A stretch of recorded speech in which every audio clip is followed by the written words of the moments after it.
Well, welcome to the Spiritual Principles Made Practical podcast. I'm your host, Scott Friedman.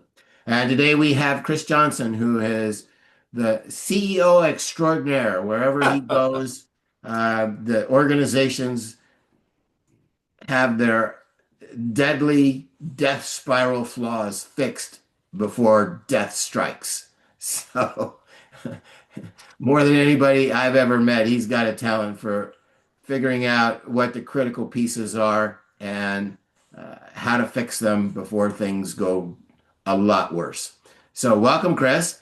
Well, And welcome and thank you.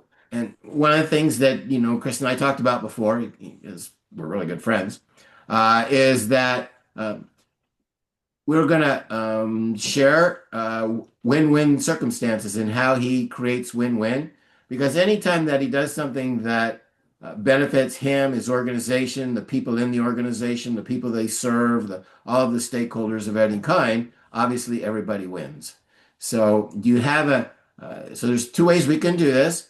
One is if you have a win-win story in mind, we can dig into that, or we can root around and try and find one if you don't have one in mind. So do you have one in mind?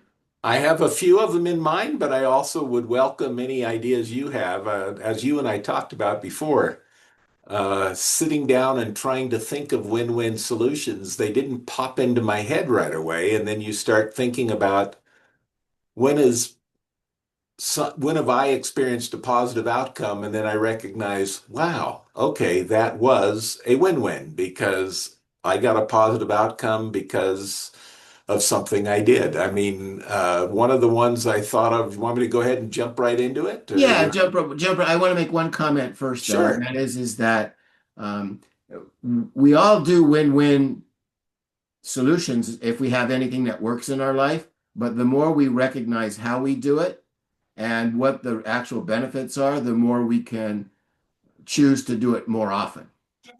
Absolutely. And that's something that I just wanted to emphasize. And now the floor is yours.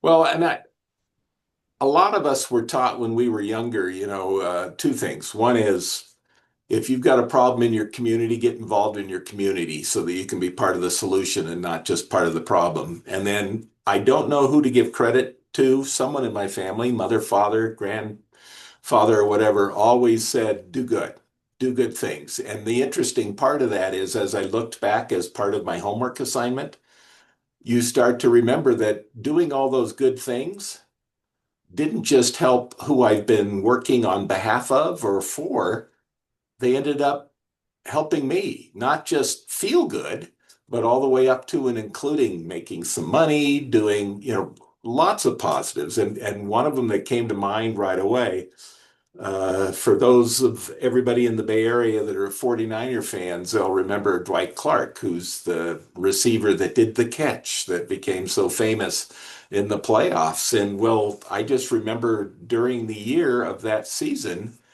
I was approached by the Dwight Clark fan club to see if I would draw a caricature of Dwight Clark. And so I drew a caricature of Dwight Clark that they blew up, and that became their logo for their motor home in the parking lot. And in exchange for doing that, that day where he did the catch, he and his girlfriend of the time, who was Miss USA or Miss Universe, or I'm forgetting who it was, came out after the game to the motorhome. And I not only got pictures and got to say hello, but I got an autograph in my program, which was the program from this historic game. And it's like, so I did a nice thing by just drawing a cartoon for somebody that was going to help them establish themselves as a legitimate fan club.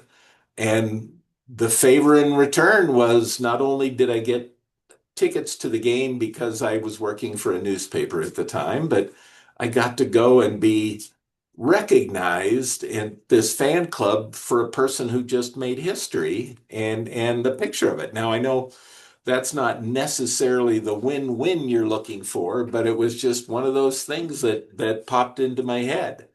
A couple others that did were around COVID.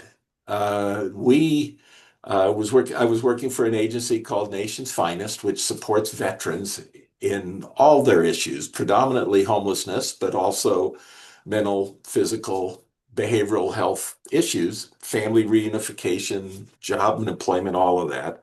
Well, when COVID hit, we were kind of wondering, what are we going to do? Because the veterans that we serve, a lot of them live under bridges alongside rivers and lakes, and they're not going to have the means to come in to get whatever support. So we said, huh, let's look into renting some vans so we can go out to meet with them. And so we made the decision to invest a little bit, not a lot, to do that.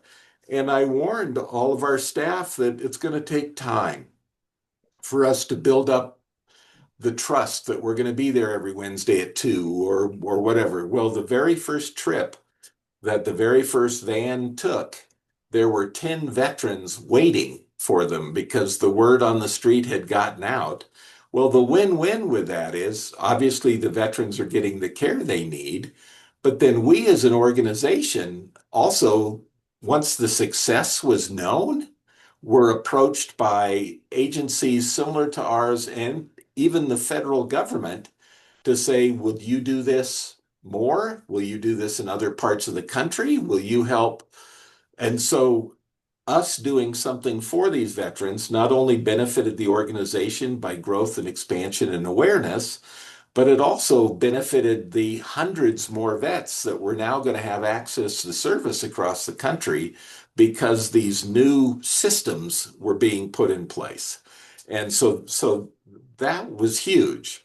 Another thing that is a little bit different, but when COVID hit, there was a huge push to not have to come into the office. And nowadays, we're all used to a 3 or 4 day work week. You know, it's that whole dynamic. Everybody's working remote these days. But that was what, 6, 7, 8, 9 years ago? And me being the old fart that I am, is used to folks being in the office.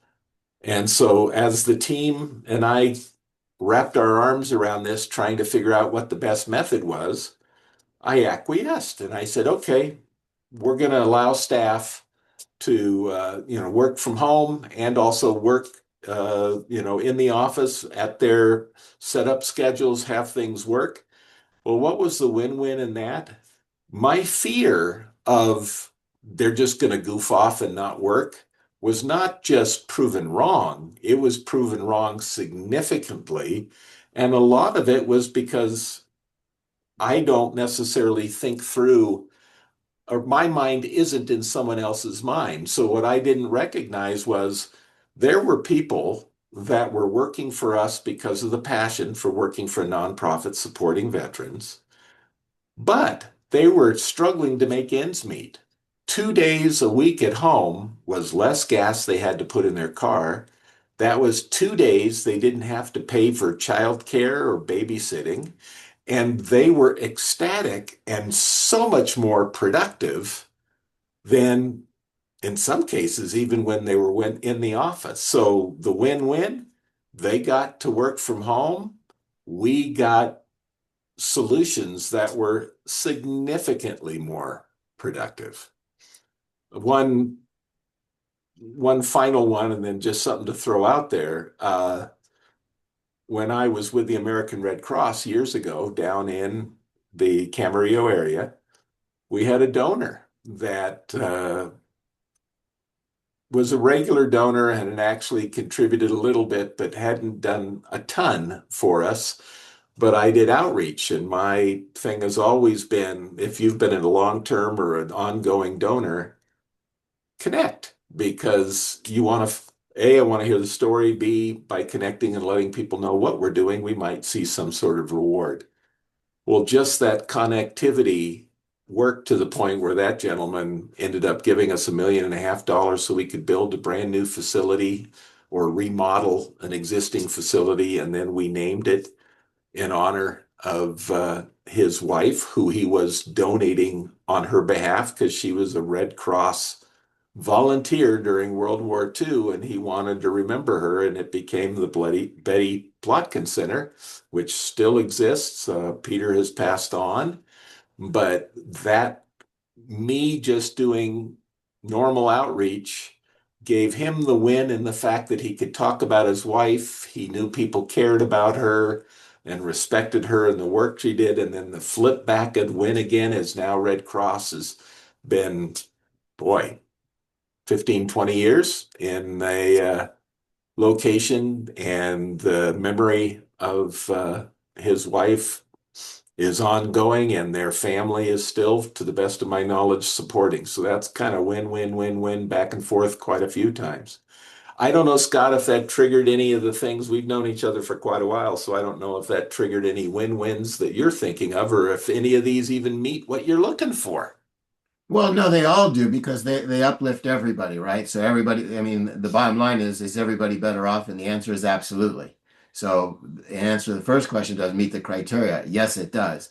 Now, the other thing is that, initially, until you looked at it from the standpoint of what qualifies as a win-win in my life, my guess there were these things that you just shared with us didn't immediately come to mind, did they? No. And so then that's the point. So, so the idea is that the win-win successes for all of us are there, but the more we focus on them, the more we can do it. I mean, I'll tell you one thing that came up for me, and it's sometimes it's going to seem strange because win-win can, be measured. Winning can be measured in all kinds of ways, right? You can make money, you can feel good, you can grow, you can build new relationships. I mean, there's all kind of different things that can happen. But when it's funny that one of the things that popped up for me was when I was interviewing for a job as I was graduating college. And the person I was getting a chemical engineering degree from Berkeley, so I signed up for a chemical engineering interview, right? For companies wanting to hire chemical engineers and as engineers. And so I go to the meeting, and this fella's there, and explains to me, reads my resume, explains to me, oh, the person that was supposed to come and interview got sick, but we lose our spot to interview if we're a no-show, so they sent me. He said, but looking at your resume, which I did not write, somebody else wrote, said I was good with people, and which I didn't really think of one way or another. I never thought of whether or not I was good with people or not. But one of the things that was in that resume that came out in that interview, because he said, well, are you interested in sales? And I said, no, because I mean, I didn't sign up for a sales interview, right? I mean, let's just be straight here, right? Right. And he says, well, what's your idea of sales? And I said, well, pushing things on people they don't want or need. And he says, well, I can see with that attitude, you might not be too wild about sales. He says, it's different at Union Carbide. Would you like to hear about what it's like here? And by this time I'm going like, this is a dog with a bone. And it's like, and I still didn't sign up for a sales interview. So at this point I looked at my watch and I said, look, I got another 20 minutes and as exasperated a tone as I could muster. And I ended up working for that guy as a salesman for 7 years. And it turned out that that job was exactly what I needed because I was somebody that I didn't really think I was that good with people. I didn't have social skills. And as I went on in life, I understood that not having social skills is a really bad thing if you want to enjoy your life. I mean, I was just really uncomfortable but what happened is that, and I didn't realize it till way later, is that through that interview process, I was just myself. I wasn't trying to impress. So all the previous interviews, right, I was like, what do they want me to say? What, what are they looking for? How can I be what the person they're gonna give an offer to? And Right. this one, it was like, what do I care? I'm just gonna be me, and I didn't want this anyway, right? And that's what tipped the tide, and so it was a huge lesson for me that I didn't really realize till later that being myself is what works. And trying to be what I think other people want me to be is a loser. And I was, and I was a great employee as long as I was there, and I mean, and everybody, it worked out for everybody. But it was something in retrospect that um, only upon reflection did I realize what a huge win it was for me. Right. And I, and through the training program, I supported people who were having difficulty with the training program. And I mean, I helped out in a lot of ways. I mean, I one time wrote a letter to my boss, detailing how my secretary had saved the company like a ton of money by making travel arrangements, really well and stuff, and wrote that letter and sent it to her boss and my boss and everybody, and so it's like, I mean, I did a lot of different things that were uplifting for people and good for the company and stuff. But boy, did I get something that was really important to me, because in the 7 years I was there, I went from zero social skills to, I'll say, passable. Right. I mean, my wife was amazing. We would go to these dog events because she loves dogs, and so we'd join the dog club, and they would have events at people's homes and stuff. And we'd walk in, and initially we didn't know anybody. And I'd walk over and see her engaged in a conversation with somebody, and it blew me away. I mean, I know that she's met this person for the first time like 5 minutes ago, right? And she's involved in this in-depth, fascinating conversation that's so interesting and so meaningful to the people involved. And it's like, how do you do that? So I started following her around and studying, how she did that, So I'm still working on my social skills. Well, and you're making me think of another one. I've always, because of my job, been connected to elected leaders. And in a lot of those situations, they're elected leaders that I don't necessarily agree with on their platforms or their feelings on certain things.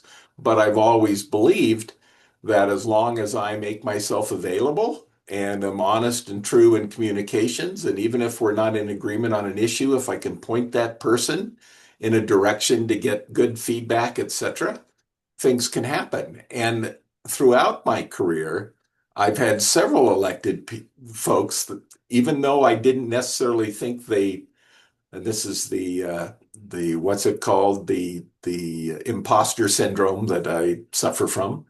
But the even though I think I hadn't made an impact, they've reached out to me because they felt my conversation, even if it wasn't in total alignment with theirs, was a positive. Well, what does that do? You end up getting in a room with people with an opportunity to have good, clear conversation, and at least twice, outcomes have benefited both sides, which is win-win.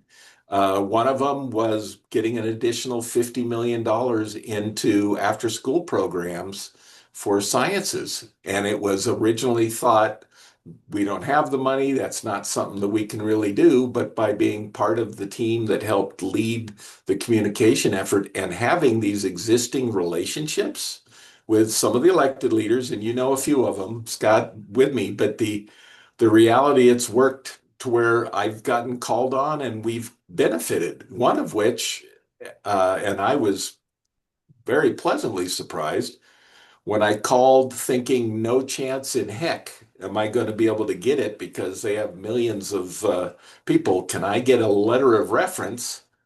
I was able to get one. And it's like, wow, an state elected leader's willing to write me a letter of reference. That must be a pretty decent impact. And because of my relationships with all of these, I got invited to serve on a very small task force with Governor Newsom and Assembly Member Jackie Irwin and a state senator. And there were only 20 of us on that committee. Well, how come I got invited?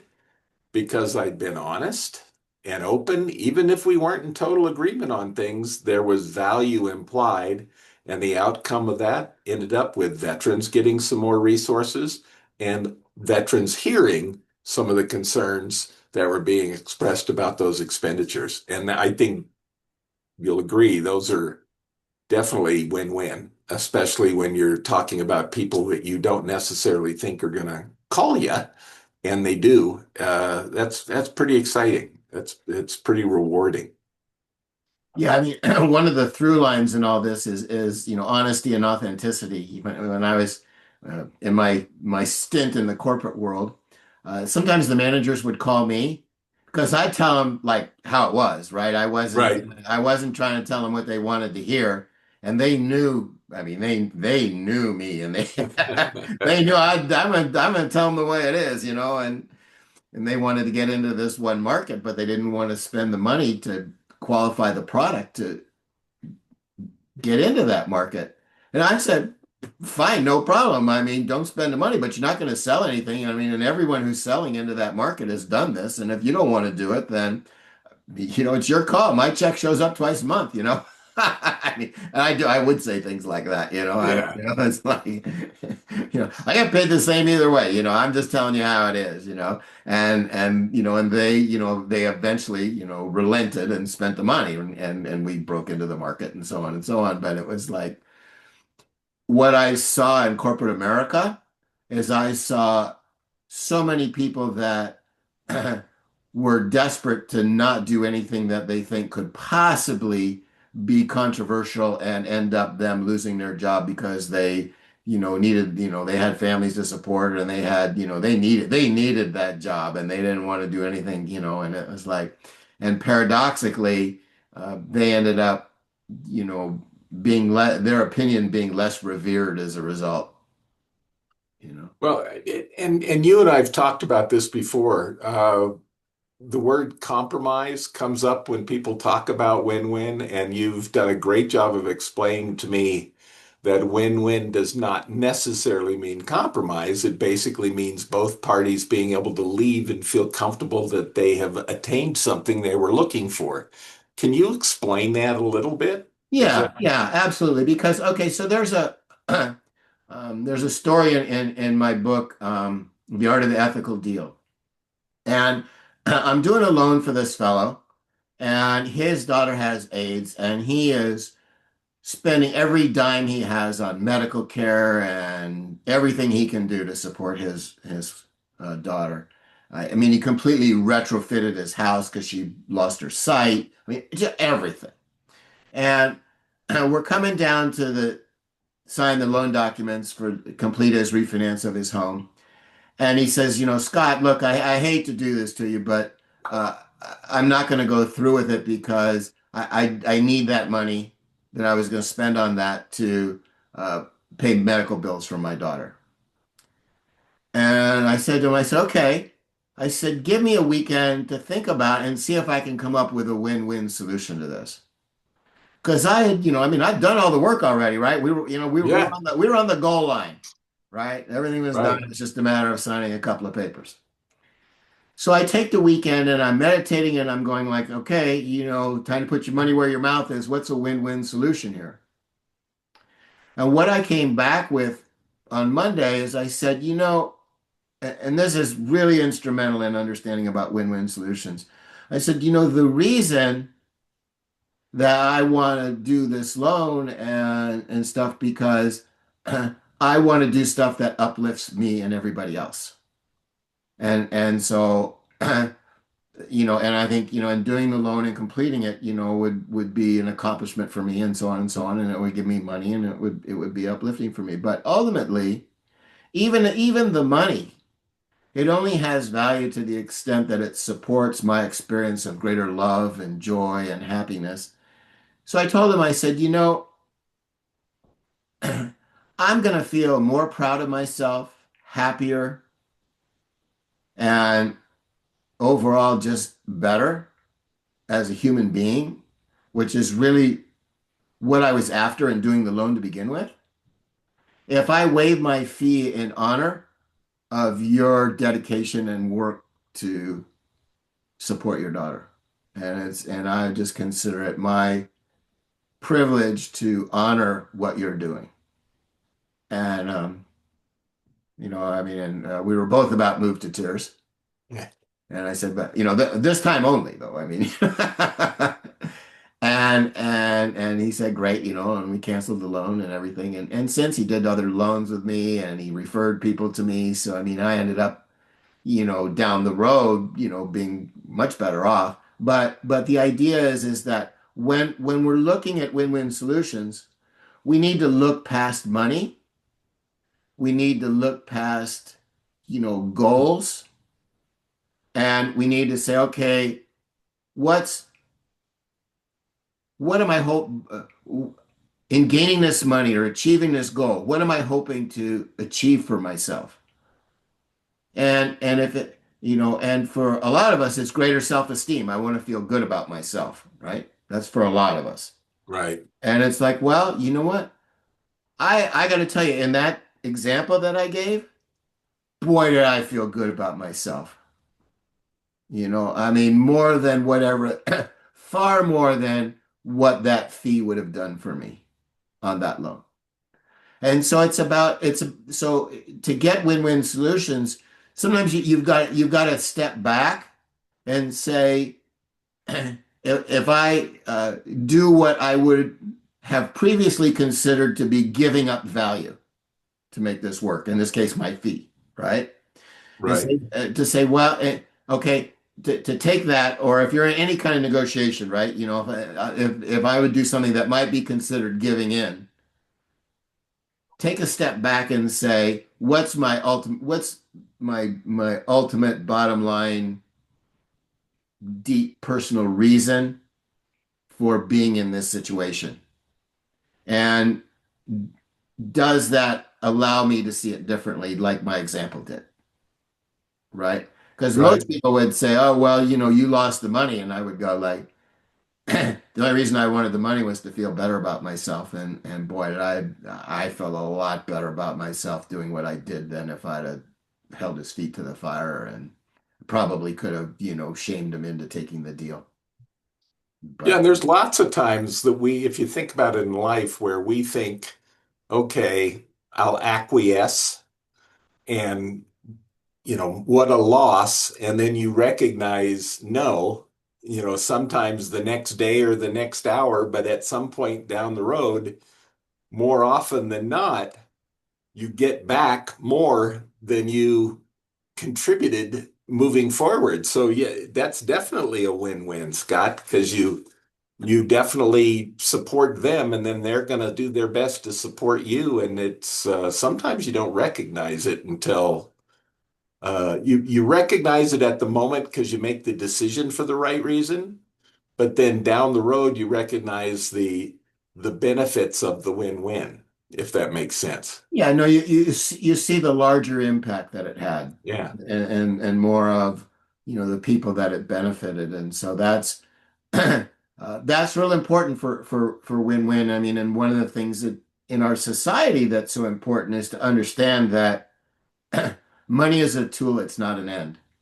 And I oftentimes cite Howard Hughes, who in his day was the richest man in the world and quite possibly one of the most miserable. You know, Right. so I mean, money didn't buy him happiness, you know, No. and and money's not bad. I mean, it's a tool like a car or a cell phone, right? And it's a beneficial tool if it's used to enrich our lives, right? So if you're, I have savings and I'm spending it on medical care for my wife, right? That's a worthy use of money. I'm doing something that I'm proud of that is important, and it's more important that she get the medical care that she needs than me having, saved that money. Right. Yeah. No, no, that's what they used to say. That's money well spent. Yeah, exactly, exactly. And so that, for a lot of people, because I had a client one time, still do, and he is an attorney for, these, like national, international banks and lots of corporations. I mean, he was up at that level. And he told me that most of the people that he worked with, uh, their entire site, their whole focus of their being almost was to pass the guy ahead of them on the net worth ladder. Yeah. And he would just like shake his head, I mean, and these are people that are, worth hundreds of millions and more, right? I mean, it's like, I mean, and they're not worrying about where their next meal's coming from. You know? Well, and I don't know, have you seen the movie Air, which is the story of Michael Jordan and his relationship with Nike? No. It aired again last night, no pun intended. But what was very interesting was they showed the dynamics of two people. One was the agent for Michael Jordan, who said his goal in life is not to be liked and not have friends, but to be successful, right? And then, of course, at the end of the movie, they're going around and he's celebrating just having sold his business for $100 million, but he's eating dinner alone. But he's happy. That was his win-win. And then it shows, of course, the mother of Michael Jordan working with the Nike representative, both of them back and forth, recognizing and having love of Mike and his attributes and skills. And at the end of it, he became one of the more famous people, if not the most famous in sports marketing.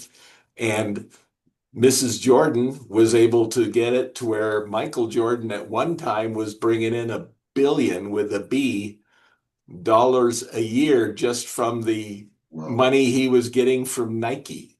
Wow. And yeah, and so you talk about applying win-win to a business perspective. Everybody in that equation came out, but it did take a lot of conversation and it took people kind of seeing how each other's points and recognizing, I think we can do this and I think we can all be happy. And look at that success. I had forgotten all about that and I only saw like the last half hour of the movie, but all of that was in that movie and I didn't even think about it till right now that it's very applicable to what we're talking about. Right. And so the key is to look at when we're engaged with people and ourselves as much as possible is to look at the deeper value in things, Right, right? So in my story, self-esteem had a deeper value for me than money, right. in that story. Um, and when we, find ourselves engaged, we can, um, identifying and implementing win-win solutions. It's a skill. And and the more we practice it, the better we get. And one of my reasons for wanting to do this podcast and other podcasts uh, around that is to give examples because examples inspire people and makes it real and possible and stuff. And if you think about from my standpoint, uh, and albeit, I may be out there, but like I told you in that other story, like, being me is the only thing that works for me, and if that Right. doesn't work, nothing else will. So anyway, here you go. Write me off if you need to. Right. And that is that I believe that we're all one, and what we do to anybody, we do to ourselves. And if and that obviously gives rise to win-win thinking, right? Which is part of that. But if you think about if you subscribe to that idea that we're all one and what we do to anybody we do to ourselves, then war really doesn't make sense. Cheating people doesn't make sense. Hurting people doesn't make sense.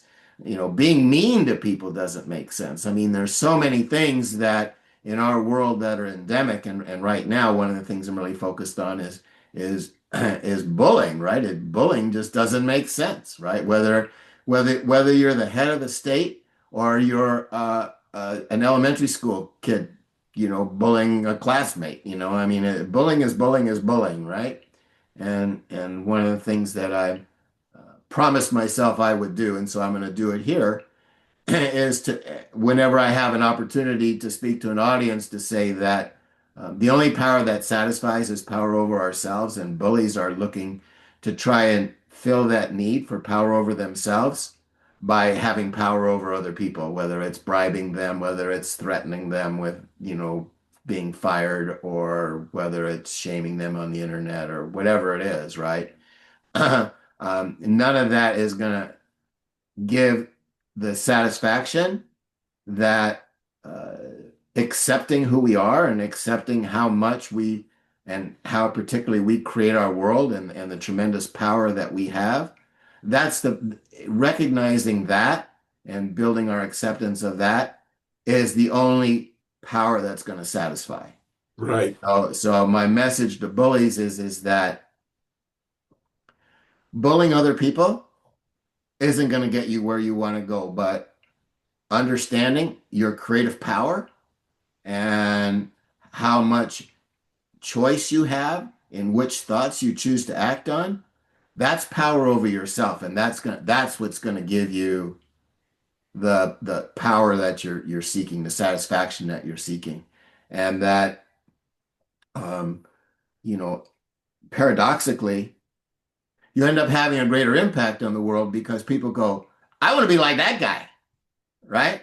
So that's Right. like example is the most powerful form of leadership, right? So if you really want to influence people, you're going to have a lot more influence being somebody that other people want to emulate than you're going to be somebody that tries to manipulate people.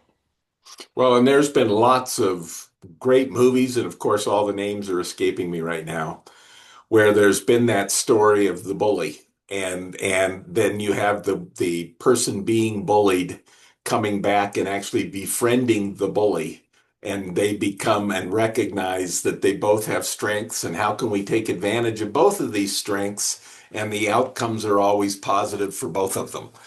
So that story's being told, and I hadn't even thought of that until we were talking here, that that's an example of win-win. And the kid that gets bullied, instead of running and angrily doing something, by looking back and going, okay, why is this bully doing this? Okay, I'll do this, and I'll come out ahead, he'll come out ahead. There we go. That's perfect. Yeah, I mean, really, I mean, anything that, because we're all one, anything that really genuinely and decently uplifts us, uplifts everybody else. And so that means that there are win-win activities and solutions going on all the time, Right. right? And so then it's a matter of, asking ourselves this question: Is it a worthwhile and beneficial use of my time to look to see what win-win opportunities there are in my life right now that I can identify, communicate, and effectuate? And that's kind of the question that I hope to leave everybody watching this podcast with is that um, is this worth my while to I was do going to this? say that's almost the perfect ending, Scott. You've given us all homework. Yeah, no, absolutely. Because, I mean, and it's, if you look at, in retrospect, how your life has been enriched by win-win thinking, and you say, well, I have the capacity to fill my life up with more of this, then the decision could be pretty easy. No, absolutely it I could. mean, No. and it's like, we all want people who are on our side. And, I mean, one of my phrases that I love is, you can't have too much goodwill. I mean, there's all kind of reasons to do this. And so, anyway, I think we'll leave it at that and send out with one more message, which is that because example is the most powerful form of leadership, if you would like to be a guest on this podcast, and share some of your win-win thinking and experience what Chris has, which is that in preparation for the recording, he started to look at things from that perspective, and he started to discover that he'd had a lot more win-win in his life than he had previously thought about. And I'm 99.999% sure that you'll have the same experience as well. So you can contact me at scottfriedman40@gmail.com, and we can set that up. So anyone that has comments, Chris, before we say goodbye? No, it's just the fact that you use Scott Friedman 40, that matches your age. So that's perfect. That's it. That's it. Thank you for having me, Scott, and I do enjoy your podcasts, and we as friends are also an example of win-win, and I Absolutely. very much appreciate that. Back at you. All right. Bye.